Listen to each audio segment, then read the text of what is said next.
বায়াতের রিদওয়ান প্রসঙ্গে আল্লাহ তাআলা তো বলেছেনই, লাকাদ রাযিয়াল্লাহু আনিল মুমিনিন ইয ইউবাইউনাকা তাহতা শাজারা। এভাবে আল্লাহ বায়াত শব্দে বিভিন্ন জায়গাতে কোরআনের আলোচনা করেছেন। বায়াত মানে বিক্রি করা। তো মানুষ তাদের জান এবং মাল বিক্রি করে দেবে আল্লাহর কাছে জান্নাতের বিনিময়। এটা হলো বায়াত। রাসূলুল্লাহ সাল্লাল্লাহু আলাইহি ওয়াসাল্লাম সাহাবায়ে কেরাম থেকে বিশেষভাবে বায়াত নিয়েছেন। সকল মুমিনই তাদের জান এবং মাল আল্লাহর কাছে বিক্রি করবে জান্নাতের বিনিময়ে।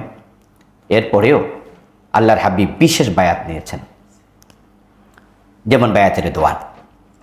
এইভাবে তিনি আরও বিভিন্ন প্রেক্ষাপটে বায়াত নিতেন। আমরা জানি যে মদিনা থেকে হজ করতে যাওয়া কতিপয়